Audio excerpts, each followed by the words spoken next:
नमस्कार दोस्तों, स्वागत है आपका अपना ही यूट्यूब चैनल टुडे एग्जाम पर। दोस्तों, जैसा कि 30 रेलवे सीरीज और 30 एसएससी सीरीज के अलावा हम लोग रिवीजन क्लास भी देख रहे थे। आज की ये रिवीजन क्लास नंबर 10 होगी, जहां पे 375 से 400 पेज नंबर जो है वहां से 50 ऑनलाइनर क्वेश्चन लिए गए हैं और इनके 6 टाइम भी अगर एक्स्ट्रा फैक्ट कर लूँ तो आज के इस वीडियो में हम 350 है ना 350 जीके जीएस की चर्च करने वाले हैं। तो आपके लिए घाटा का सौदा नहीं होगा। आने वाले समय में जिनको भी एग्जाम देना है, एसएससी का, रेलवे का, ईपीएफओ का, डीएसएसबी का इत्यादि, तो सभी बच्चे के लिए हमारी क्लास लाभदायक है। साथ ही साथ मैं बता दूं, सिर्फ बैंकिंग की जो एग्ज़ाम होती है, बैंक की जो एग्ज़ाम होती है, उनके लिए मैं उतना इफ़ेक्टिव नहीं हूं। बाद बाकी इंडिया में जितने भी करंट अफेयर के क्वेश्चन होते हैं सभी के लिए मैं इफ़ेक्टिव हूं। और ये बात शायद अब तक आपसे भी छुपा नहीं होगा कि हमारा कंटेंट क्या है, आता है कि नहीं आता है, क्या है नहीं है। ठीक है भाई, बस फ़र्क इतनी है कि मैं फ्री ऑफ कॉस्ट पढ़ाता हूँ, है ना, इसीलिए शायद मैं बहुत पीछे रह गया हूँ। ठीक है, कोई बात नहीं, पीछे रहना भी मुझे पसंद है ना। चलिए शुरू करते हैं आज का ये क्लास। इससे पहले अगर आप टुडे एग्जाम का ई बुक, पीडीएफ इत्यादि बाय करना चाहते हैं, ये वाला मोबाइल नंबर है ना, व्हाट्सएप मैसेज के थ्रू आप प्राप्त कर सकते हैं। जिनको बाय करना हो वही मैसेज करें। हाल चाल तो मैं वैसे भी आपसे कर ले रहा हूँ, ठीक है। चलिए शुरू करते हैं पहले प्रश्नों के साथ। डिस्क्रिप्शन में लिंक भी दिया गया है, इसी मोबाइल नंबर का लिंक क्लिक करेंगे व्हाट्सएप पे ले जाएगा। व्हाट्सएप के जरिए आप कंटेंट को प्राप्त कर सकते हैं। पहला जो प्रश्न है, गांधी जी ने खेरा सत्याग्रह कब किए थे? गांधी जी खेरा सत्याग्रह करते हैं सर 1918 में। ये खेरा नामक जगह है जो कहाँ पे रहेगा, तो ये गुजरात के अंदर है। कहाँ पे है? गुजरात के अंदर है। कहाँ पे है? गुजरात के अंदर है आपका खेरा। और ये क्यों हुआ था खेरा सत्याग्रह? तो ये जो बढ़ती हुई टैक्स इम्पोज किया जा रहा था, वहाँ के जो लोग थे वो उन पर टैक्स बढ़ा के लगाया जा रहा था। तो ये जो बढ़ता हुआ टैक्स था ना, इसे कंट्रोल करने के लिए, रोकने के लिए खेरा सत्याग्रह, मान लीजिए टैक्स से संबंधित है। इतना सिंपल सी बात है ना।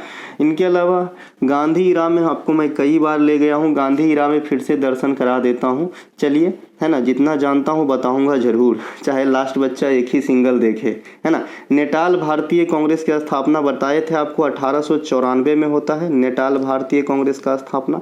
इसके अलावा आपसे पूछा जाता है कि गांधी जी फिनिक्स फार्म की स्थापना कब करे? तो फिनिक्स फार्म की स्थापना गांधी जी करे थे 1904 ईस्वी में। इन्हें एक बात ध्यान रख लेंगे। इसके बाद एक टॉल्स्टॉय फार्म का नाम सुना होगा। टॉल्स्टॉय फार्म क्या था? बेसिकली वहाँ पे एकत्रित होते थे लोग, सत्याग्रही लोग। तो ये जो टॉल्स्टॉय फार्म थे, ये सब साउथ अफ्रीका की बात हो रही है। तीनों, नेटाल कांग्रेस हो गया, चाहे फिनिक्स फार्म हो गया, चाहे टॉल्स्टॉय फार्म हो गया, ये सभी के सभी सत्याग्रह जो पार्ट थे गांधी जी का, जो मतलब किए गए कृत्य हैं, ये साउथ अफ्रीका के अंदर है। ये 1910 में एस्टेब्लिश किया गया था टॉल्स्टॉय फार्म। तो यहाँ पे हमने गांधी जी से अभी 5 चीज़ सीखा है, 50 चीज़ सीखना बाकी है, तो पहले इसे मिटा दूंगा, है ना। और क्या हो गया भैया? Natal Congress 1894, Phoenix Farm 1904, Tolstoy Farm 1910। ये तीनों के तीनों कहाँ? साउथ अफ्रीका में। खेरा सत्याग्रह कब हुआ? 1918 में। किस लिए हुआ? टैक्स बढ़त के लिए। खेरा कहाँ पे है? गुजरात के अंदर है। इनके अलावा जो गांधी जी है ये अफ्रीका कब गए थे, ये भी पूछा जाता है। तो 1893 में गए थे। अगर गांधी जी इंग्लैंड कब गए थे बैरिस्ट्री के लिए, तो बताएंगे 1891 में गए थे। ठीक है। गांधी जी कांग्रेस के मंच पे पहली बार कब देखा गया? 1901 में देखा गया। गांधी जी कांग्रेस में अध्यक्षता कब किए थे? एकमात्र बार 1924 में किए थे। तो ये कुछ 4 और बातें। इनके अलावा अगर आपसे पूछे कि गांधी जी का प्रथम सत्याग्रह कहाँ हुआ था, बिहार पुलिस में क्वेश्चन पूछा गया है, तो ये साउथ अफ्रीका के अंदर हुआ था। ये बहुत छोटू सा और सिंपल सा क्वेश्चन है कि भाई साउथ अफ्रीका में ही जो है इन्होंने स्टार्टअप लिए थे। बाद में 1915 के बाद जब इंडिया आए तो पूर्ण रूप से इंडिया में ही रहकर सत्याग्रह इत्यादि की और आज़ादी तक जो है ना, हमें आज़ादी दिलाने में मदद करी। तो ये सब आपको ध्यान रखना है। इनके अलावा गांधी जी की प्रथम सत्याग्रह विदेश से लौटने के बाद पूर्ण रूप से 1917 में चंपारण में हुआ था। चंपारण, है ना, चंपारण बिहार में है। और ये 3 कठिया पद्धति के खिलाफ हुआ था। और ये क्यों हुआ था? तो वहाँ के जो किसान थे उनको इम्पोज किया जा रहा था कि अगर तुमको 20 कट्ठा खेत है तो 3 कट्ठा में जो है तुमको नील की खेती करना ही करना है, ये तुम्हारी बाध्यता है। तो इन चीज़ों से जो है निजात दिलाने के लिए चंपारण सत्याग्रह में भाग लिए थे गांधी जी 1917 में। चंपारण सत्याग्रह की जो होने का जो आप एक सिलसिला शुरू होता है, ये कहाँ से होता है ये भी मैं बता चुका हूँ कि कांग्रेस के, है ना, कांग्रेस के लखनऊ अधिवेशन 1916 में, जो आपका अंबिका चरण मजूमदार इनके जो है अध्यक्षता कर रहे थे, तो वहाँ पे राजकुमार शुक्ल नामक आदमी जो है ना, एक किसान थे जो चंपारण के थे। ये राजकुमार शुक्ल जो है महात्मा गांधी से मिलते हैं और अपनी जो है व्यथा को बताते हैं, वहाँ के स्थानीय जो दिक्कतें हैं इनके बारे में चर्च करते हैं और इन्हें इन्विटेशन देते हैं कि आप आइए और हमें जो है इन चीज़ों से छुटकारा दिलाइए। तभी जो है इन्हीं के कहने पे गांधी जी चंपारण सत्याग्रह में भाग लेते हैं। तो इतनी बात आपको गांधी जी के बारे में पता होनी चाहिए। इनके अलावा भी गांधी जी के बारे में जन्म मरण तो आपको पता होगा ही। 1869 में जो है जन्म हुए थे और 1948 में शहीद हुए थे, तो ये तो आपको ध्यान होगा ही। साथ ही साथ जो इनके कुछ इवेंट है, जैसे पूना पैक्ट अंबेडकर साहब के साथ 32 में होते हैं, 1931 में आपका गांधी इरविन समझौता होता है और 1931 में ही Gandhi ji second round table conference में भाग लेने के लिए लंदन जाते हैं। तो ये बात भी आपको ध्यान रखना है। इनके अलावा गांधी जी की देशीय स्तर पे पहला बड़ा सत्याग्रह इंडिया लौटने के बाद 1920 में असहयोग आंदोलन था। गांधी जी की दांडी मार्च 1930 साबरमती आश्रम गुजरात से स्टार्ट हुआ था 12 मार्च 1930 को, और इसी को याद दिलाने के लिए अभी भारत सरकार के द्वारा आज़ादी का अमृत महोत्सव मनाया गया था। आपको याद होगा 2021 में मनाया गया था। ठीक है भाई, तो ये सब ध्यान रख लेंगे, ये गांधी जी से थे। हम चलते हैं आगे। देश में सबसे अधिक नेशनल पार्क किस राज्य या केंद्र शासित प्रदेश में है, ऐसा कुछ क्वेश्चन है।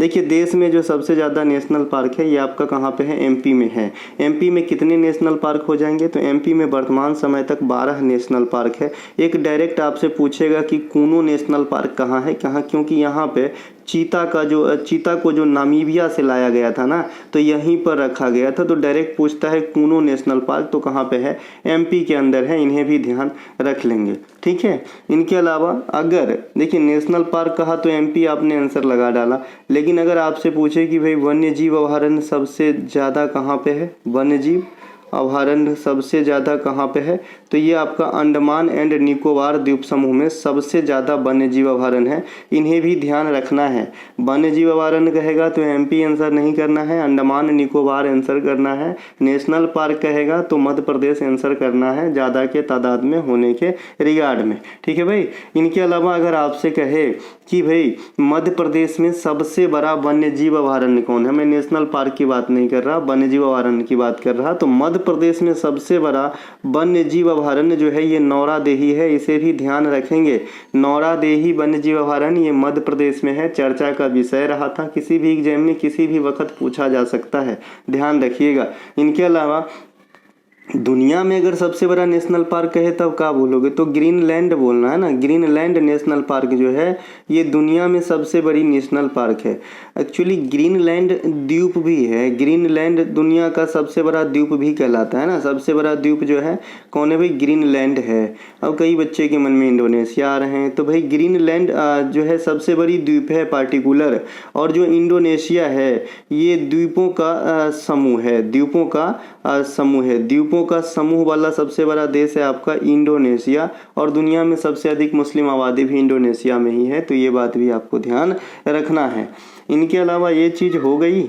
अब हम आते हैं नेशनल पार्क में अपने यहाँ कि सबसे बड़ा कौन सा है, तो सबसे बड़ा हेमिस है जो लद्दाख के अंदर है, जहाँ पे आपका स्नो लेपर्ड्स हिम तेंदुआ पाए जाते हैं।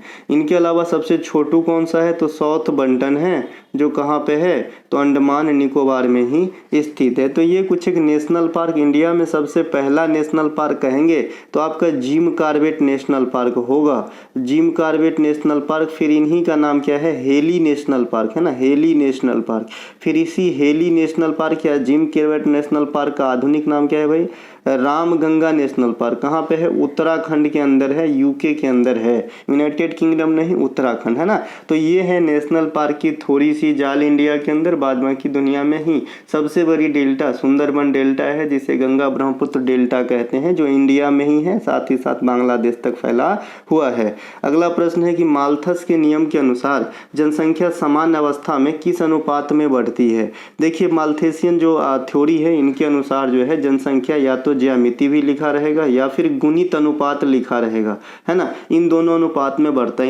इनका कहना है कि भाई रोजगार सीमित है लेकिन जनसंख्या की वृद्धि की रफ्तार जो है अलग लेवल की है, मोटे मोटे तौर पे ऐसे ही समझ के इसे याद रखिएगा, ठीक है। बोलते हैं कि भैया रोजगार की जो साधन है वो सामान्य स्पीड से बढ़ती है लेकिन जो जनसंख्या है ये गुणित या ज्यामितीय अनुपात में बढ़ती है। तो ये नियम किसने दिया था? माल्थस साहब ने दिया था। देखिए इकोनॉमिक्स में आपको बहुत ज़्यादा जो ये नियम वाला है वो बहुत ज़्यादा नहीं पढ़ना है, आपको पीएचडी नहीं करना, जितने समय एग्जाम निकल जाए इतना आपको जानकारी रखना है। तो उसमें से मैं कुछ चीज़ों को प्रस्तुत करना चाहूँगा।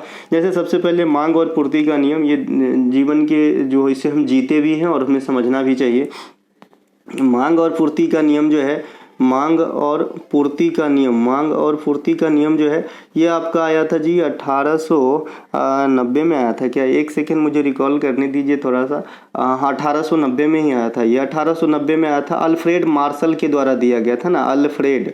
देखिए वो अल्फ्रेड नोबेल है, ये अल्फ्रेड मार्शल है। मार्शल गाड़ी भी होती है ना, मार्शल कार भी होती है ना, होता होगा, है ना। तो ये अल्फ्रेड मार्शल के द्वारा 1890 में मांग और पूर्ति का नियम दिया गया था। इसके अनुसार आपको पता ही है कि जब किसी वस्तु की प्राइस बढ़ जाती है तो उसकी डिमांड घट जाती है, और जब किसी वस्तु की प्राइस घट जाती है तो डिमांड बढ़ जाती है। हमेशा प्राइस को पहले बोलेंगे फिर डिमांड को बोलेंगे, कन्फ्यूजन नहीं होगा। कभी भी आप डिमांड को पहले बोल दीजिएगा, ये मांग और पूर्ति के नियम में आप कन्फ्यूज कर जाओगे। है छोटा सा चीज़ लेकिन आंसर गलत करवा देगा एग्जाम के अंदर, ठीक है। इसके अलावा ये मांग और पूर्ति का नियम हो गया। इसके अलावा आपसे अर्थशास्त्र में जो है मांग और पूर्ति का, अच्छा मांग और पूर्ति से एक टर्म है कि आपूर्ति अपनी मांग खुद बना लेती है। यह कथन किसका है? जो बच्चा दरोगा परोगा का एग्जाम देते हैं ज़्यादा पूछा जाता है, दरोगा पुलिस जो भी राज्य सरकार की कांस्टेबल वगैरह, उसमें पूछा जाता है ज़्यादा कि आपूर्ति अपनी मांग, है ना, पूर्णतः अपनी मांग स्वयं बना लेती है या खुद क्रिएट करती है। ये कथन जो है किसका है? तो जेबी का है ना, जेबी शॉ इस प्रकार से नाम है, जेबी शॉ नाम है इसका। पृथ्वी शॉ है ना, वैसे ही जेबी शॉ, है ना। इनके अलावा लॉफर कर्व हो गया, फिलिप्स कर्व हो गया, इनके बारे में अपने को जानना है।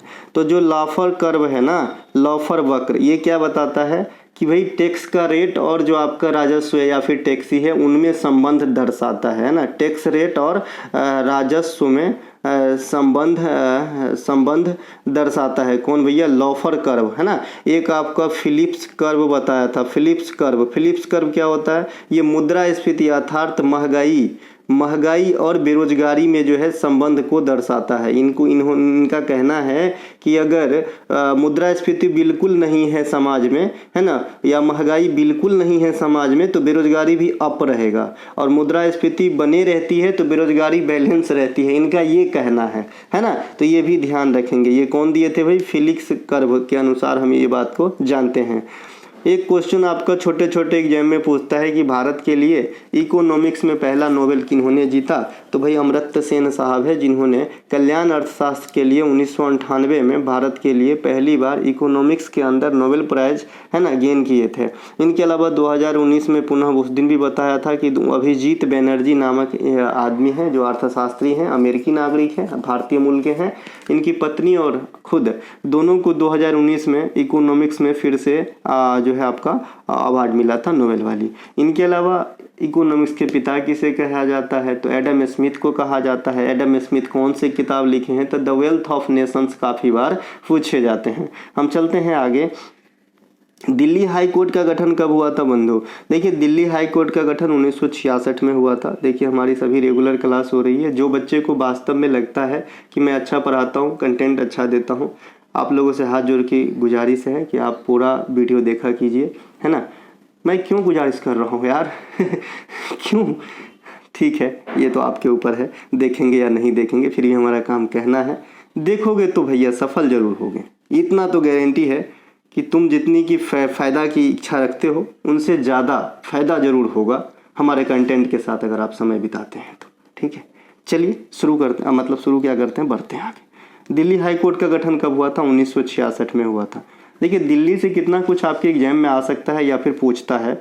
सबसे पहले अगर मोटे मोटे तौर पे ले लें तो सबसे पहले पूछता है कि कोलकाता से दिल्ली ट्रांसफ़र राजधानी की बात कब हुई? तो आप कहते हो 1911 में हुई थी। इस समय बात विमर्श हुई थी क्योंकि आपको पता है 1911 में क्वीन मेरी और जॉर्ज पंचम की एंट्री हुई थी और इनके स्वागत में दिल्ली दरबार का आयोजन हुआ था। ठीक है, तो तभी घोषणा होती है कि भाई अब जो राजधानी है ये कोलकाता से दिल्ली हो जाएगा। लेकिन यह बात जो है 1911 इमीडिएटली इफेक्ट तो हो नहीं जाता कि सब चीज़ उठ के माथे पे उठाओ रख दो वहाँ पे, है ना। तो 1911 सिर्फ एक घोषणा थी। अगर आपसे कहे कि भाई भारत की राजधानी दिल्ली पूर्ण रूप से कब बना, तो आप क्या आंसर करोगे? 1931 आंसर करना। पहले बता चुका हूँ, इरविन के द्वारा जो है उद्घाटन किया गया इस बात को। ठीक है, इनके अलावा दिल्ली से आपसे पूछा जाता है कि दिल्ली को राजधानी क्षेत्र का दर्जा किस संवैधानिक संशोधन के द्वारा दिया गया था। ऐसे क्वेश्चन एग्जामिनर आपसे बहुधा करते हैं। तो आप क्या बताते हो, है ना, आपको बताना है कि भाई 69वां संविधान संशोधन 1991, राइट, 1991, राइट 1991 में जो है आपको दिल्ली का राजधानी क्षेत्र का दर्जा दिया गया था। एक क्वेश्चन और पूछता है कि दिल्ली के सीएम जो होता है, जैसे कि वर्तमान में अरविंद केजरीवाल साहब, है ना, तो इनकी नियुक्ति कौन करते हैं? तो इनकी नियुक्ति करते हैं भाई प्रेसिडेंट ऑफ इंडिया। लगा झटका, है ना, ये राष्ट्रपति साहब के द्वारा नियुक्त होते हैं। लेकिन इनमें क्या क्लू है कि होते तो राष्ट्रपति के द्वारा नियुक्त हैं, लेकिन सलाह किन से प्राप्त करते हैं? तो जो दिल्ली का उप राज्यपाल है, लेफ्टिनेंट गवर्नर है, इनसे। अभी लेफ्टिनेंट गवर्नर कौन है दिल्ली का? कोई भी बच्चा, VK सक्सेना साहब है, विनय कुमार सक्सेना साहब है दिल्ली का लेफ्टिनेंट गवर्नर। अनिल बैजल साहब का स्थान लिए थे। तो ये दिल्ली के बारे में कुछ क्वेश्चन आता है आपके एग्जाम में, इतना ध्यान रखिएगा, आपका काम नहीं रुकेगा दिल्ली से लिए। रही बात कोर्ट और सुप्रीम कोर्ट के बारे में, तो मैं यहाँ से थोड़ा बात बता देता हूँ। इंडिया में सबसे पहले 1862 में 3 कोर्ट बने थे, कोलकाता, बॉम्बे और मद्रास। सबसे पहला कहेगा तो कोलकाता आंसर करना है। इंडिया में सुप्रीम कोर्ट बने थे 1774 में। कहाँ पे बने थे? फोर्ट विलियम में। ये फोर्ट विलियम कहाँ पे है? कोलकाता के अंदर है। कौन से एक्ट से बना था? तो 1773 के रेगुलेटिंग एक्ट से बना था, 1774 के अंदर। अब ये 1773-74 में कौन होगा गवर्नर? आप अंदाजा लगा लेंगे, आपको हमने पढ़ाया है, ये वैरेन हेंगस्टस होगा, है ना। इनके अलावा जो है ये तो हो गया सुप्रीम कोर्ट। अब आधुनिक सुप्रीम कोर्ट जो है आपका, ये 1950 में 28 जनवरी 1950 को जो है आपका वर्किंग शुरू करते हैं दिल्ली के अंदर, है ना। अभी सुप्रीम कोर्ट में प्रथम जो CJI थे ये कौन थे? हीरा लाल कानिया साहब। वर्तमान में कौन है? DY चंद्रचूड़ साहब, है ना, DY चंद्रचूड़ साहब हैं, है ना, जो 50वें नंबर के हैं। अगर 49वें नंबर के पूछे ना तो UU ललित साहब थे, UU ललित, है ना, UU हनी सिंह तो आपको याद ही होगा। ये UU ललित साहब थे जो 49वें नंबर के CJI रहे हैं इंडिया के अंदर, इन्हें भी ध्यान रखेंगे। इनके अलावा जो आपका सुप्रीम कोर्ट और हाई कोर्ट के आर्टिकल्स हैं वर्तमान में, इन्हें ध्यान रखना है। जो हाई कोर्ट के आर्टिकल है भाई, ये है 214, है ना, 214। ये कौन है भाई? 214 है। और जो सुप्रीम कोर्ट का है ये क्या है? 124 है। 2 और 1 को उल्टा करके देखिए, आपको दोनों सेम नज़र आएगी। इनके अलावा ये रिट जारी करते हैं हाई कोर्ट 226 के तहत, सुप्रीम कोर्ट जारी करते हैं 32 के तहत। हाई कोर्ट अभिलेख न्यायालय होती है 215 के तहत, सुप्रीम कोर्ट अभिलेख न्यायालय होती है 129 के तहत। हाई कोर्ट में लिमिट ऑफ जज फिक्स नहीं है। सुप्रीम कोर्ट में जो लिमिट है जज का ये 34 हो सकता है, 1+33, एक CJI और 33 अन्य जज। इनके अलावा हाई कोर्ट में रिटायरमेंट की जो एज है ये आपका 62 वर्ष रखा गया है। इसमें रिटायरमेंट का एज सुप्रीम कोर्ट में 65 वर्ष रखा गया है। ठीक है भाई, सुप्रीम कोर्ट जो है आपका सबसे बड़ा है, इससे बड़ा कोई नहीं है अगर न्याय निर्णय की बात आए इंडिया में। तो चलते हैं आगे। इनके अलावा ये हमारी ई-बुक है जो कुछ इस प्रकार से दिखती है और कुछ इस प्रकार से फीचर है, आप लेके पढ़ सकते हैं। मोबाइल नंबर है। इसके अलावा भी कई चीज़ बिहार SSC इत्यादि की भी कंटेंट अवेलेबल है। ठोस कार्बन डाइऑक्साइड को और क्या कहा जाता है? ड्राई ऐश कहा जाता है, सूखी बर्फ कहा जाता है, सूखी बर्फ कहा जाता है ठोस कार्बन डाइऑक्साइड को। अब देखिए ठोस कार्बन डाइऑक्साइड को आपने कह दिया। एक कहता है भाई नाइट्रस ऑक्साइड को क्या कहते हैं? लॉफिंग गैस कहा जाता है ना, लॉफिंग गैस कहा जाता है आपका नाइट्रस ऑक्साइड को। इसके अलावा आपसे पूछा जाता है। विरंजक चूर्ण और आपका जो ये एक और है प्लास्टर ऑफ पेरिस, खाने वाला सोडा, धोने वाला सोडा और कास्टिक सोडा, इन सब की रासायनिक नाम भी आपसे एग्जामिनर डिमांड करता है। तो खाने वाला सोडा को सोडियम बाइकार्बोनेट कहते हैं, NaHCO3 कहते हैं उन्हें। धोने वाला सोडा होता है Na2CO3 होता है, उसे सिर्फ सोडियम कार्बोनेट कहते हैं। एक होता है caustic soda NaOH, sodium hydroxide, किसे कास्टिक सोडा कहते हैं, है ना। इसके अलावा विरंजक चूर्ण CaOCl2 इस प्रकार से कोष्ठ में घिरे होते हैं, इन्हें कहते हैं हम कैल्शियम हाइपोक्लोराइट कहते हैं, विरंजक चूर्ण कहते हैं या ब्लीचिंग पाउडर कहते हैं, ठीक है, ध्यान रख लेंगे। इसके अलावा जो आपका प्लास्टर ऑफ पेरिस है उसे हम कहते हैं कैल्शियम सल्फेट हेमीहाइड्रेट, है ना, तो इन्हें भी ध्यान रख लेंगे। तो ये कुछ है। इनके अलावा जो आयल ऑफ विट्रियोल है, लाल विट्रियोल है, हरा विट्रियोल है, ये सब भी आपके एग्जाम में पूछा जाता है। तो सबसे पहले आयल ऑफ विट्रियोल कहते हैं हम H2SO4 को, इसे अम्लों का राजा भी कहा जाता है। तो कोई बच्चा अम्लराज नहीं समझिएगा, अम्लराज को अगर हम तोड़ के हिंदी का अर्थ निकालेंगे तो अम्लों का राजा होगा, लेकिन अम्लों का राजा कहा जाता है H2SO4 को, और अम्लराज अलग चीज है। अम्लराज जो है ये एक्वारेजिया है जो HNO3 और HCl के संयोग से बनती है, HNO3 और HCl के संयोग से बनती है, जो गोल्ड को घुलाने के लिए असरकारक है, गोल्ड घुलती है इसके अंदर, तो ये एक अलग चीज़ है। इनके अलावा जो आपका आयल ऑफ विट्रियोल बता दिए थे, एक होता है लाल विट्रियोल, तो उसमें कोबाल्ट रख देना है और सल्फेट का सूत्र SO4 लिखना है, COSO4। एक नीला विट्रियोल होता है, नीला विट्रियोल भी होता है, लाल विट्रियोल भी होता है, हरा विट्रियोल भी होता है, सीधा सीधा विट्रियोल भी होता है, थोथा कहते हैं हिंदी के अंदर, कशिश भी कहते हैं क्या, हाँ। इनके अलावा बिहार में नवरात्रि के अवसर पे कौन से डांस करी जाती है? झिझिया डांस करी जाती है महिलाओं के द्वारा, फीमेल वर्जन डांस है ये झिझिया, ये नवरात्र के समय होती है ना। डांडिया गरबा भी नवरात्र के समय ही करी जाती है ना। वैसे तो गुजरात नाम आती है लेकिन अब इंडिया में हर जगह लगभग होती है ना। इनके अलावा बीरगस्से एगो बताया था हमने, बीरगस्से ये आपका कर्नाटक के अंदर नवरात्रि के समय परफॉर्म की जाने वाली डांस है, इन्हें भी ध्यान रखेंगे। दशहरा से क्वेश्चन आता है, बस्तर दशहरा कितने दिन तक चलती है? तो बस्तर दशहरा आपका 75 दिन तक, छत्तीसगढ़ में बस्तर है तो स्पष्ट है। कुल्लू दशहरा कहाँ का त्यौहार है? तो कुल्लू दशहरा जो है ये आपका त्यौहार है हिमाचल प्रदेश का, इसे आपको ध्यान रखना है, ठीक है ना। तो ये कुछ दशहरा वाली बात। हम चलते हैं आगे। इनके अलावा एलोरा की गुफाएं में कितनी गुफा है?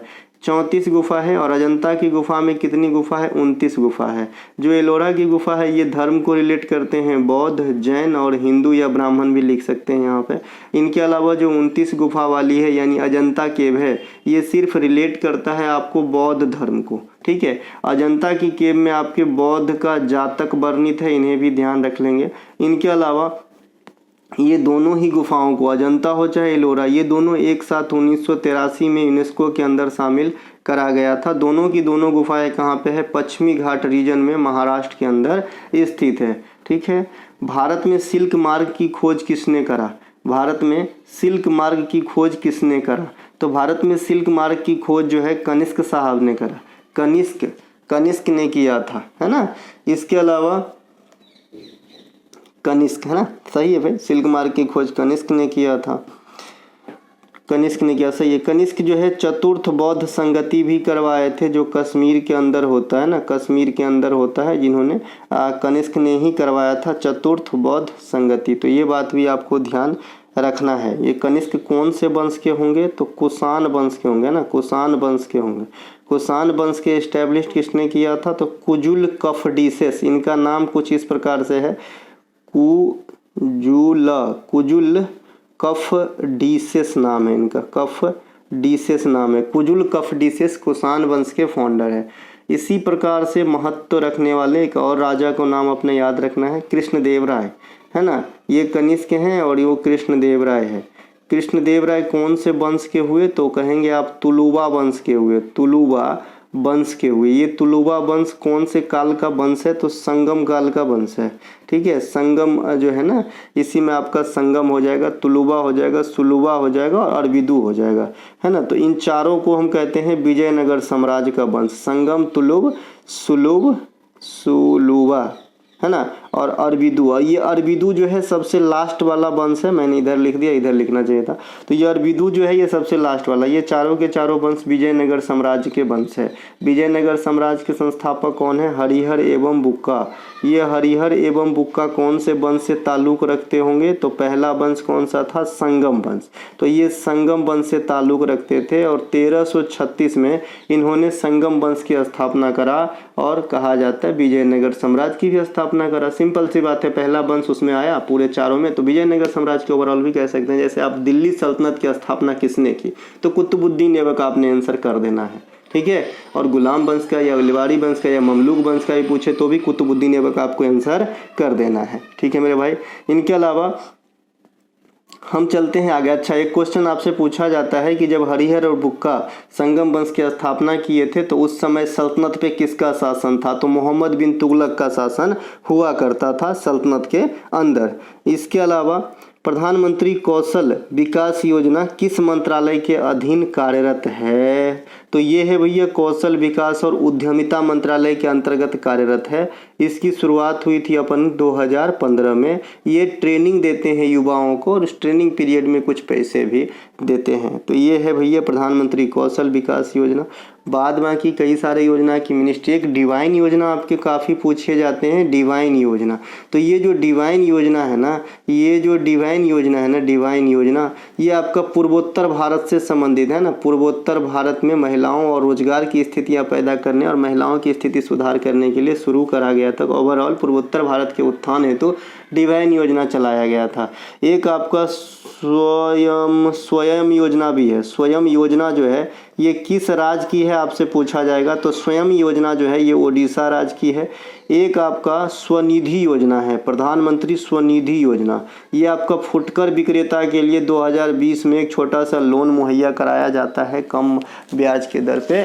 तो ये वाली योजना आपको याद रखना है। ठीक है, इसके अलावा वाइड एंगल किस प्रसिद्ध खिलाड़ी की किताब का नाम है? Wide angle. तो ये जो वाइड एंगल है ये अनिल कुंबले साहब की किताब के नाम है वाइड एंगल। इन्हें जंबो भी कहा जाता है। क्या कहा जाता है? जंबो भी कहा जाता है। इंडिया के लिहाज से इनका सबसे बड़ा रिकॉर्ड कौन सा है? तो टेस्ट के एक पारी में, टेस्ट क्रिकेट के एक पारी के सभी 10 विकेट झटप लेना, ये इनका जो है रिकॉर्ड है। और ये ऐसा करने वाले वर्ल्ड के, है ना, वर्ल्ड के दूसरे खिलाड़ी बने थे। ओवरऑल कितने खिलाड़ी ऐसे हैं जो 10 विकेट ले लिए हैं टेस्ट क्रिकेट में एक पारी के? तो आप कहेंगे मात्र 3 खिलाड़ी है, जिनमें सबसे पहला का नाम आज भी पूछा जाता है, जिनमें सबसे पहला का नाम था जिम लेकर, है ना, जिम लेकर। दूसरे का नाम अनिल कुंबले, है ना, और तीसरे का नाम एयाज पटेल, AP। तो इसे ध्यान रखेंगे, ये 3 खिलाड़ी है। एयाज पटेल जो है ये न्यूजीलैंड के हैं। इनके अलावा क्रिकेटर की और किताब भी बात कर लेंगे। तो जैसे प्लेइंग इट माय वे, ये सचिन तेंदुलकर की किताब है ना। इसके अलावा बिलीव बताया था सुरेश रैना का 281 एंड बियॉन्ड, है ना, ये आपका VVS लक्ष्मण का। एक्चुअली इनका हाईएस्ट स्कोर है टेस्ट में 281 run. Aces against odds Sania Mirza की किताब है। A century is not enough Sourav Ganguly की किताब है। इसके अलावा playing to win Saina Nehwal की किताब है। अब भी आया है कुट्टी क्रिकेट और रविचंद्रन अश्विन से जुड़ा हुआ किताब है ना। तो ये सब cricketer, Sunny Days Sunil Gavaskar का किताब है। My state from heart Kapil Dev की किताब है। ये सब ध्यान रख लेंगे। हम चलते हैं आगे। नो स्पिन भी पूछा जाता है। शेन वार्न का किताब है जो अब इस दुनिया में नहीं है। इनके अलावा AB एक किताब है जो AB डिविलियर्स की किताब है। दक्षिण अफ्रीका के धाकर बल्लेबाज विकेट कीपर AB डिविलियर्स, मुझे तो बहुत पसंद है ना। तो इनकी किताब है AB। इनके अलावा वर्तमान समय में पृथ्वी विज्ञान मंत्रालय में मंत्री कौन है? देखिए बहुत सारे चीज़ जो है अपन बदल गए हैं, तो आपको भी ध्यान रखना है कि भाई जो है मंत्रालय वगैरह जो बदला है उन पे ज़्यादा फोकस करना है। तो वर्तमान समय में पृथ्वी विज्ञान मंत्रालय पहले किरण रिजिजू हुआ करता था, उससे पहले वो खेल मंत्री भी थे, है ना। तो अब जो है 3.0 कार्यकाल में ये है आपका जितेंद्र सिंह पृथ्वी विज्ञान मंत्रालय भी है। इन्हीं के पास विज्ञान और टेक्नोलॉजी आईटी यानी प्रौद्योगिकी, विज्ञान और प्रौद्योगिकी मंत्रालय जो है, प्रौद्योगिकी मिनिस्ट्री जो है, ये जो प्रभार देखते हैं ये जितेंद्र सिंह साहब के पास ही है। अच्छा, अभी एक बहुत अच्छा क्वेश्चन आपके एग्जाम में कुछ दिन में हो सकता है कि बने मिले, है ना। एक क्वेश्चन हो सकता है कि अंतर्राष्ट्रीय पृथ्वी विज्ञान ओलंपियाड किस देश में हुआ है 2024 में। 2024 में इंटरनेशनल पृथ्वी विज्ञान ओलंपियाड ये कहाँ पे हुआ है, तो आप कहेंगे चाइना के अंदर हुआ है। कहाँ पे हुआ है? चीन में हुआ है, चाइना के अंदर हुआ है, इसे ध्यान रख लेंगे। इनके अलावा जो बदल गए मंत्री उस पर फोकस करना है, जैसा कि बताया। तो जैसा कि आपको पहले भी बताया हूँ कि गिरिराज सिंह थे आपका ग्राम पंचायत या पंचायती राज मंत्रालय में मंत्री। तो गिरिराज सिंह के जगह पे जेडीयू के ललन सिंह जो है ये अब आ गए हैं पंचायती राज में मंत्री हैं। तो ललन सिंह को ध्यान रखना है। एक जो शिवराज सिंह चौहान आपका पहले एमपी के अंदर मुख्यमंत्री हुआ करते थे, शिवराज सिंह चौहान को 3.0 में मिनिस्ट्री अलॉट किए गए हैं और वो मंत्री हैं ग्रामीण विकास मंत्रालय के मंत्री हैं। साथ ही साथ इनको कृषि कल्याण विभाग भी सौंपा है। कृषि कल्याण विभाग भी इन्हीं के पास है, शिवराज सिंह साहब के पास। ठीक है, पर्यावरण मंत्रालय अलग होता है भाई, कृषि कल्याण मंत्रालय अलग होता है, दोनों चीज़ अलग अलग है, नहीं तो एक के मना मिलानो। भूपेंद्र यादव के पास है। ठीक है, इनके अलावा गिरिराज सिंह जो है पहले पंचायती राज में मंत्री थे। इस बार के कार्यकाल में फिर मंत्री है गिरिराज सिंह, लेकिन कौन सा मंत्री है? रायमंड मंत्री, मतलब वस्त्र मंत्री। तो इन्हें ध्यान रख लेंगे। महिला एवं बाल विकास मंत्री कौन है, आप लोग कमेंट कीजिएगा। इनके अलावा विधि के द्वारा स्थापित प्रक्रिया किस देश के संविधान से लिया गया है? ये जापान के संविधान से लिया गया है ना। विधि के द्वारा स्थापित प्रक्रिया जापान के संविधान से लिया गया है। विधि का नियम किस देश के संविधान से लिया गया है? विधि का नियम जो है ये किस देश के संविधान से लिया गया है? तो ये ब्रिटेन के संविधान से लिया गया है। लेकिन विधि द्वारा स्थापित प्रक्रिया जापान के संविधान से लिया गया है। ये दोनों बातें अलग अलग होगी, दोनों चीज़ें अलग अलग होगी। इनके अलावा जो आपका एकल नागरिकता है और संसदीय प्रणाली, संसदीय सिस्टम है, पार्लियामेंट्री सिस्टम है, ये दोनों तीनों जो है यानी विधि का निर्माण, संसदीय सिस्टम, एकल नागरिकता, ये ब्रिटेन के संविधान से ही लिए गए हैं। यहाँ पे मौलिक अधिकार हो गया, अमेरिका के संविधान से लिया गया है। मौलिक कर्तव्य हो गया, रसिया से लिया गया है। डीपीएसपी आयरलैंड से लिया गया है। जो आपका अमेंडमेंट रूल है ये आपका दक्षिण अफ्रीका से लिया गया है। ये सब आपको ध्यान रखना है। बिल्मा तथा भगोरिया किस राज्य की प्रमुख डांस है? बिल्मा तथा भगोरिया, तो ये आपका भगोरिया से पकड़ लिए होंगे, भले बिल्मा याद ना हो। तो ये आपका कहाँ का है? मध्य प्रदेश का है। अपन मध्य प्रदेश में और आएंगे, राय कर लेंगे, मटकी भी कर लेंगे, जवारा भी कर लेंगे, सोरा भी कर लेंगे, बुंदेलखंड इलाके में सोरा। तो ये सब जो है कहाँ पे होता है? मध्य प्रदेश के अंदर। लोकरंग महोत्सव कर लेंगे, कहाँ पे?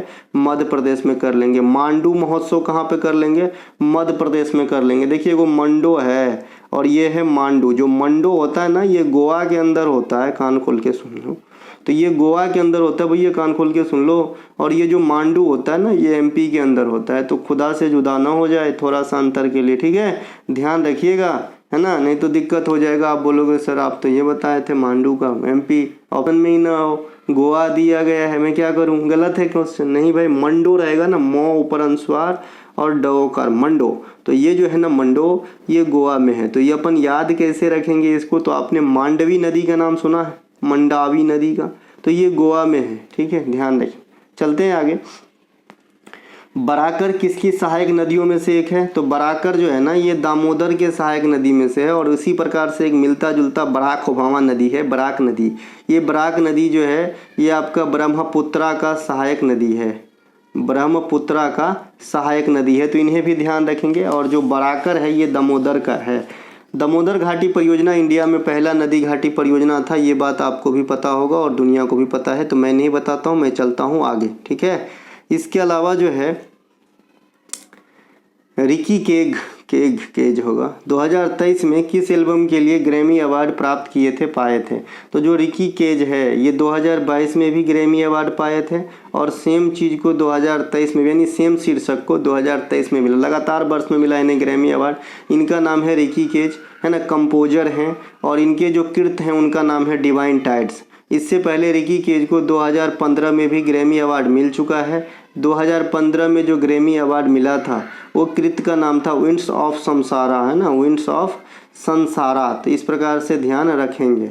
इनके अलावा अभी जो 2024 में कितने भारतीयों को मिले हैं? 5 भारतीयों को। महादेवन साहब है, जाकिर हुसैन साहब है, चौरसिया साहब है, सेल्वा गणेशन साहब है, इनको मिले हैं 5 जन को आपका ग्रैमी अवार्ड। पहला ग्रैमी अवार्ड कब आया था इंडिया में?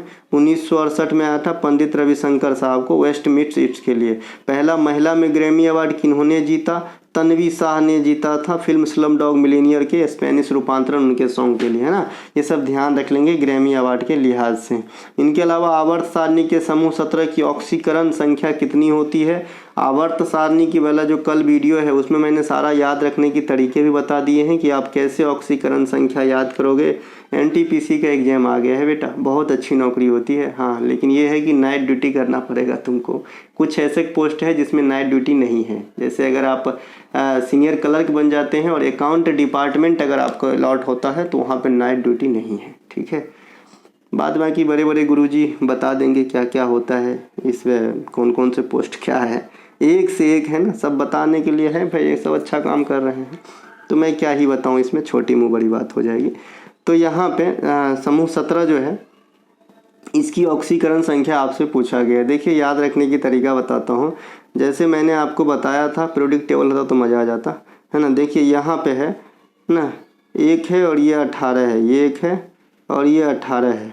इसके बीच में हमने एक दूसरा बताया था कि 2 को भी याद रखना है और 3 से 12 जो है आपको याद नहीं रखना है थोड़ा सा, और ये 13 से लेके फिर 18 है। तो 3 से 12 को अपन क्या कहते हैं? डी ब्लॉक एलिमेंट्स कहते हैं या संक्रमणीय धातु कहते हैं। तो इसकी अपन डायरेक्ट याद नहीं रखना है, बाद में कि सबको याद रख सकते हैं। तो आइए हम समझते हैं। 1 का होता है जी +1, 1 का होता है यानी समूह 1 में जो भी तत्व है इनकी जो ऑक्सीडेशन नंबर होगा, ऑक्सीकरण संख्या होगा, ये 1 होता है प्लस के। 2 वाले का होता है +2, तो बहुत अच्छा है याद रखने के लिए। अब 3 से 12 को मैंने कहा कि 2 मिनट के लिए भूल जाओ, तो फिर 1 2 तो कर लिए हमने 1 2, और भाई 3 से 12 मुझे भूल जाना है तो 12 के बाद क्या आएगा? 13। 13 वाले का कितना होता है? +3। फिर 14 वाले का +4, है ना। अब 15 वाला यहाँ से माइनस कर लेंगे और डिक्रीजिंग ऑर्डर में कर लेंगे, तो 4 के नीचे घटा कितना? 3 होता है, लेकिन माइनस के करेंगे 15।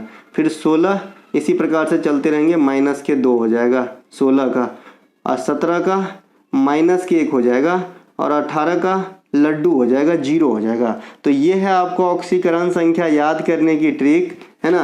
9th 10th क्लास में अपन याद कर लेते हैं, जो सदा सदा काम आती है। इसीलिए बोलते हैं शॉर्टकट मत खोजो, पढ़ाई पे ध्यान दो। मेहनत अगर तुमने लगन से कर दिया, है ना, तो भगवान भी बोलते हैं यार ये बहुत परेशान है यार, रियली नीडी है यार, इसको देना ही चाहिए, और तुमको देता ही देता है, ठीक है। चलिए आगे बढ़ते हैं, है ना। मध्याह्न भोजन योजना का कब नाम बदलकर प्रधानमंत्री पोषण योजना कर दी गई हो? तो ये भाई 2021 में कर दी गई।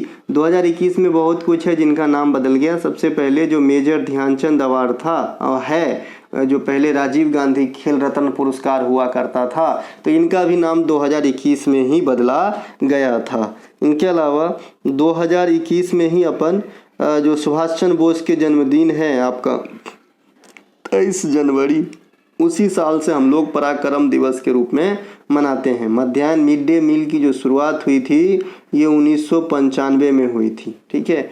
नहीं क्या खाना दिया जाता है, तो ये वाला ध्यान रखेंगे।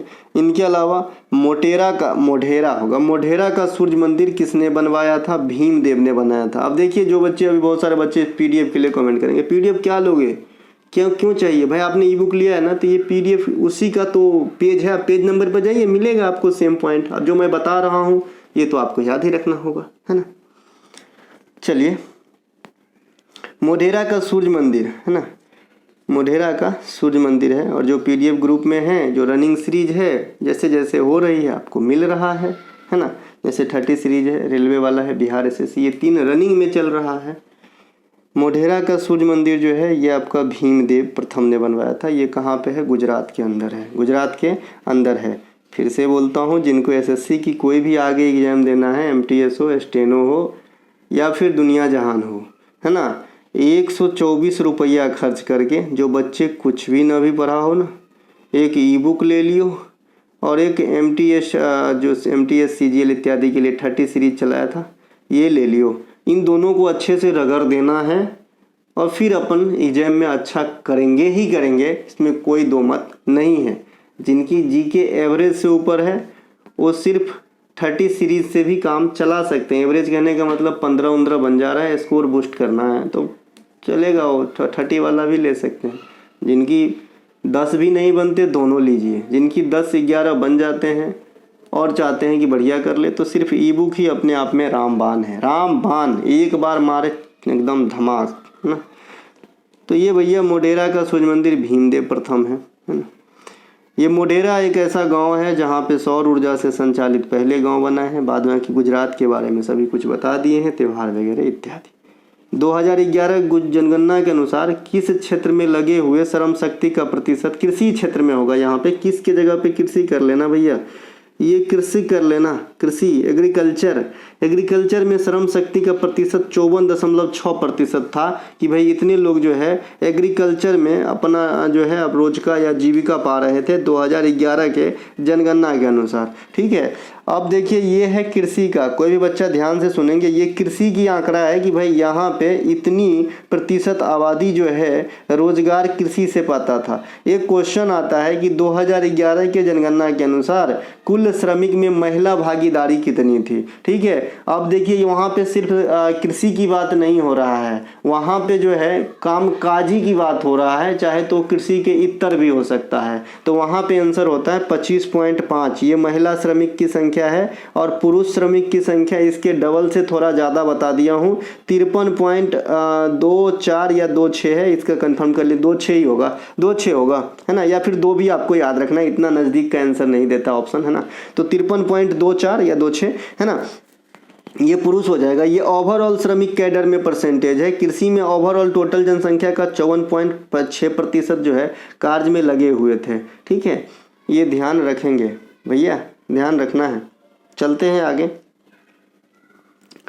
महिला आरक्षण में कौन सा आर्टिकल संबंधित है? जो अभी आपका महिला आरक्षण वाली बात 106वां संविधान संशोधन के तहत लाया गया 1/3 महिला आरक्षण।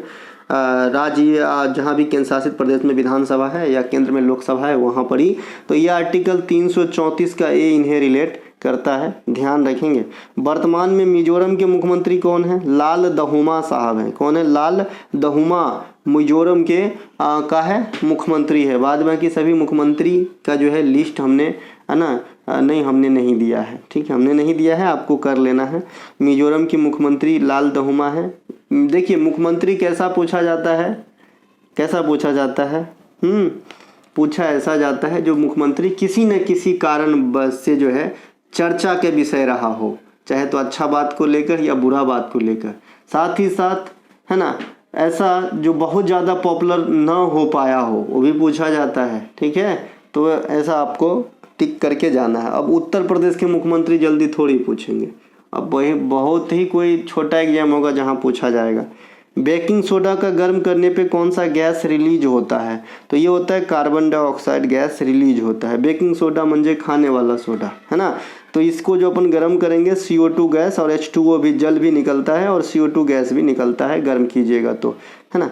एक आपका पूछा जाता है कि जिंदा चूना CaO कैल्शियम ऑक्साइड को गर्म करने पर क्या बनता है? तो कैल्शियम ऑक्साइड को, नहीं माफ़ कीजिएगा, कैल्शियम ऑक्साइड को जल से प्रतिक्रिया करने पे क्या होता है, ऐसा पूछते हैं।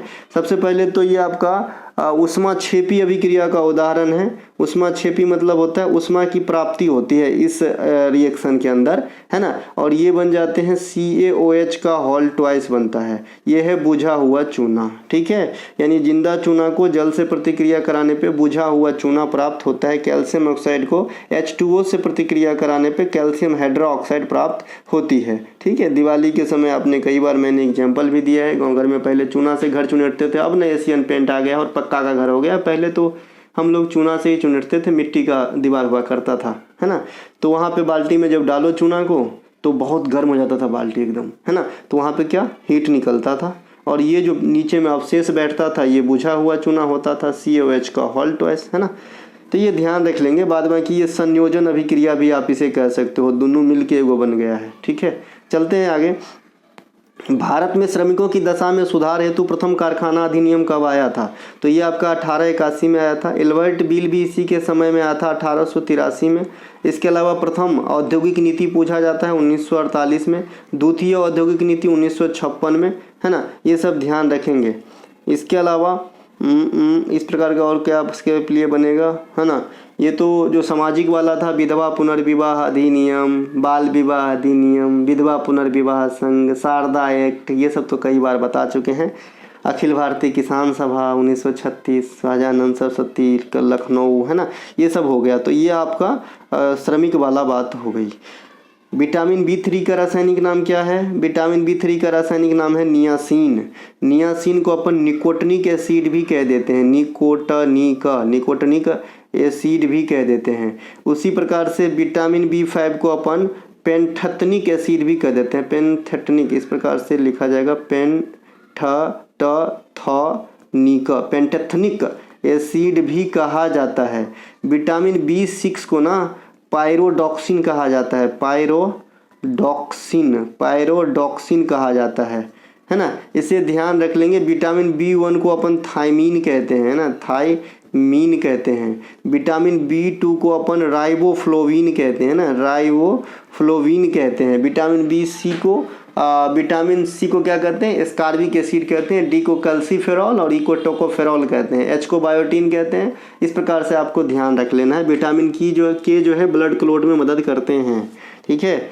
इनके अलावा विटामिन A को जो अपन रेटिनॉल कहते हैं, आँख के लिए अच्छा होता है। मुझे भी चश्मा लेना ही पड़ेगा।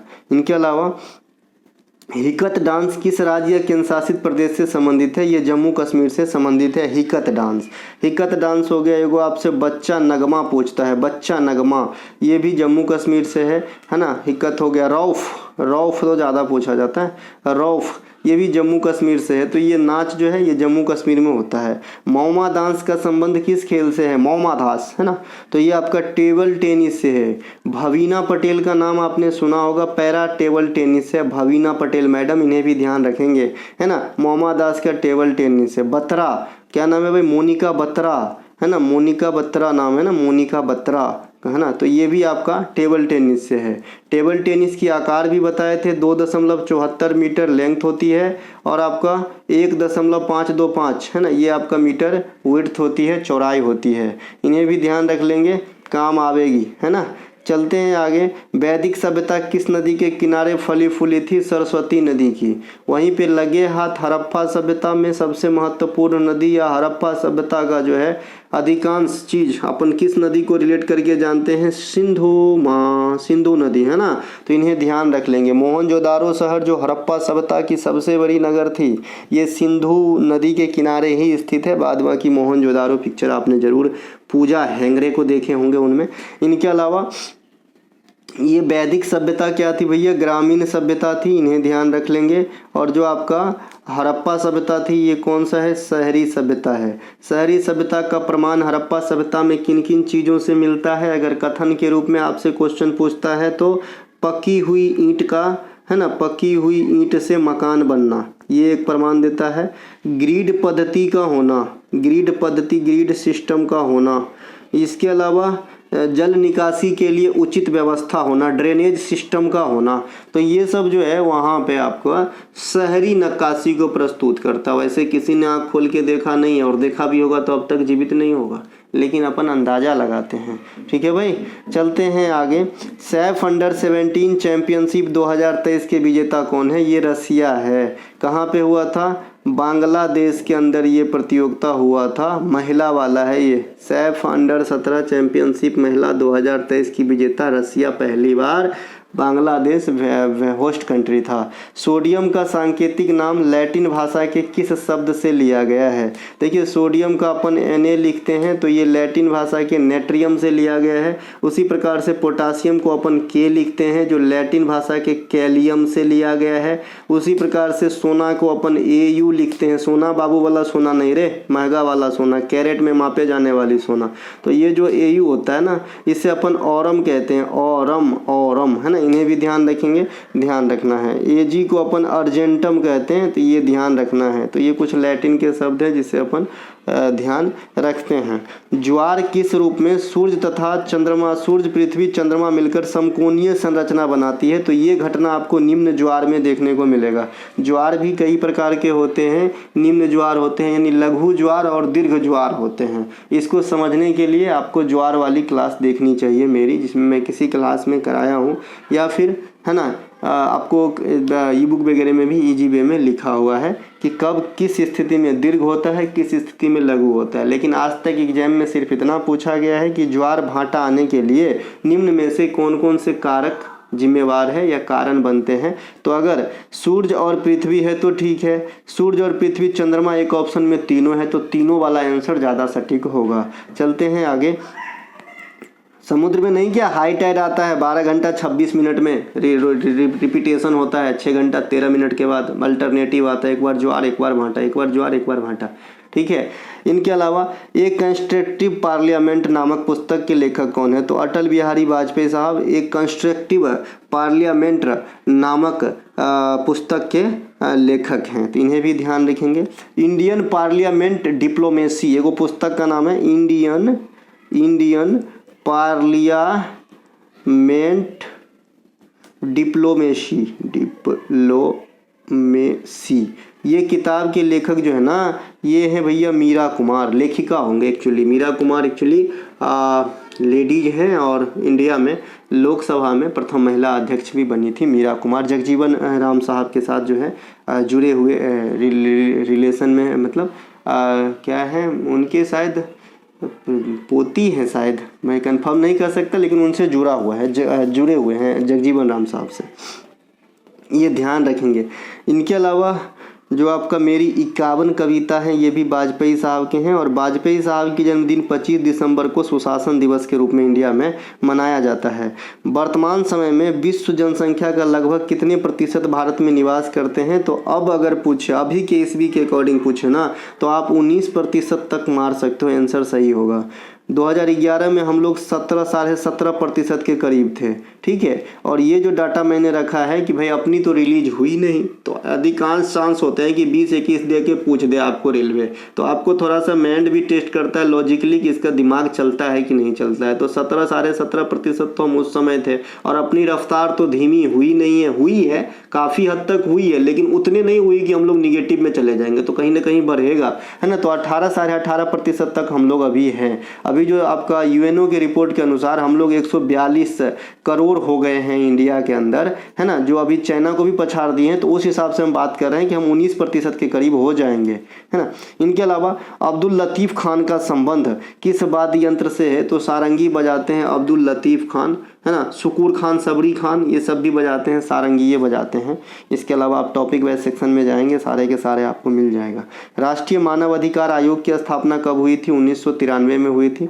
1993 में ही आपका सृजन नामक संस्था की स्थापना गुरु केलुचरण महापात्रा जो ओडिसी संस्थान है भुवनेश्वर के अंदर करे थे, इन्हें भी ध्यान रखेंगे। 1992 में आपका राष्ट्रीय महिला आयोग की स्थापना हुई थी। राष्ट्रीय महिला आयोग अधिनियम 1990 के तहत 92 में स्थापना हुई थी, है ना, ये ध्यान भी आपको रखना है। इनके अलावा इसके आसपास कौन सा हुआ था भाई? एस्टेब्लिश्ड बता दिए थे, सृजन हो गया, ये हो गया।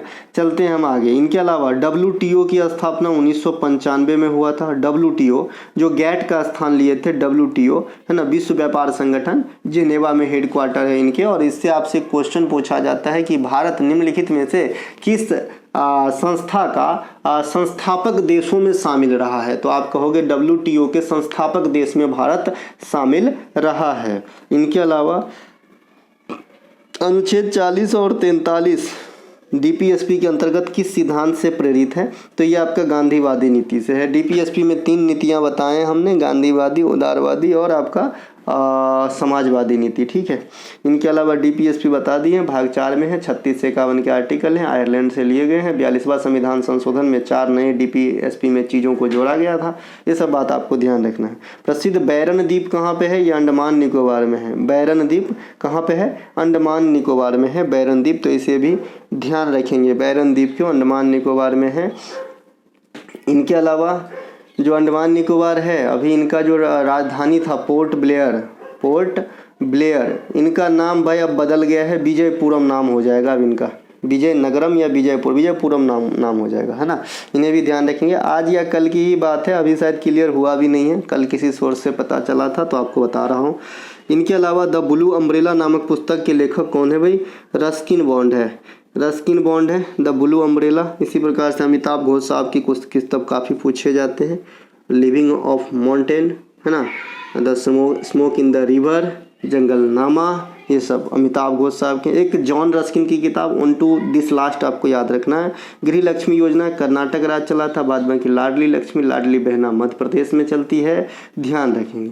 इनके अलावा विजयनगर साम्राज्य का अंतिम ज्ञात शासक कौन था? राम राय था। कौन था भाई? राम राय। अभी विजयनगर साम्राज्य की हमने ऊपर अच्छे से बात कर लिया, चारों आ गया था, संगम, तुलुभ, सुलभ और विदु, है ना। हरिहर बुक्का से स्टार्ट हुआ था, राम राय से समाप्त होती है। कृष्णदेव राय को इसमें हमें याद रखना है ना। कृष्णदेव राय, सही बात है भाई, कृष्णदेव राय को याद रखना है।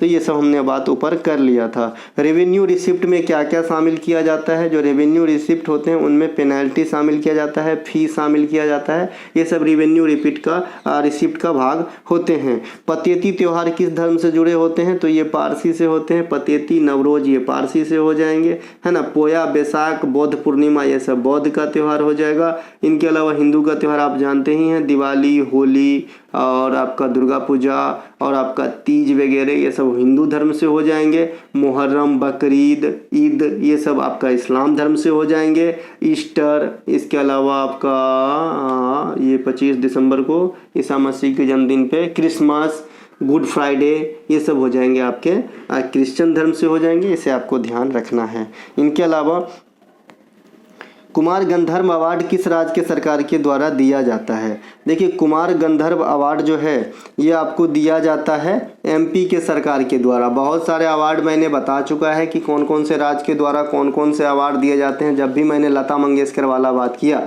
तो आपको मैं बहुत सारे अवार्ड का जिक्र कर देता हूँ।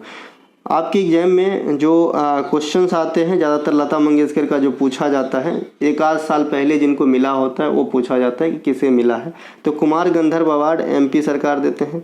MP सरकार आपका तानसेन सम्मान भी देते हैं, ध्यान रखेंगे। लता मंगेशकर पुरस्कार भी देते हैं। उस दिन मैंने क्या बताया था, विश्वामित्र पुरस्कार भी देते हैं MP सरकार। खेल के प्रशिक्षक को, कोच को विश्वामित्र पुरस्कार भी देते हैं। तो ये MP सरकार के कुछ बड़े बड़े पुरस्कार हैं जो आपको याद रखना है। बाद बाकी केरल राज्य सरकार का जो पुरस्कार है उनका नाम केरल ज्योति ही है, तो आपके एग्जाम में आने से रहा क्योंकि नाम से स्पष्ट है। तमिलनाडु का अगर आपसे पुरस्कार कोई पूछता है तो कैलामन पुरस्कार होता है, कैलमनी इस प्रकार से पुरस्कार है जो तमिलनाडु में दिया जाता है। असम वैभव जो है, असम वैभव जो है इसका नाम से स्पष्ट है तो ये भी नहीं पूछेगा। इससे ये पूछेगा कि किन्हें दिया गया लेटेस्ट, तो लेटेस्ट वाला तपन सैकिया को दिया गया है जो डॉक्टर है, पेशे से ऑन्कोलॉजिस्ट है, यानी कैंसर से जुड़े हुए चीज़ देखते हैं। इनके अलावा जो आपका और बता दूं आपका कौन सा अवार्ड हो जाएगा, राजस्थान का।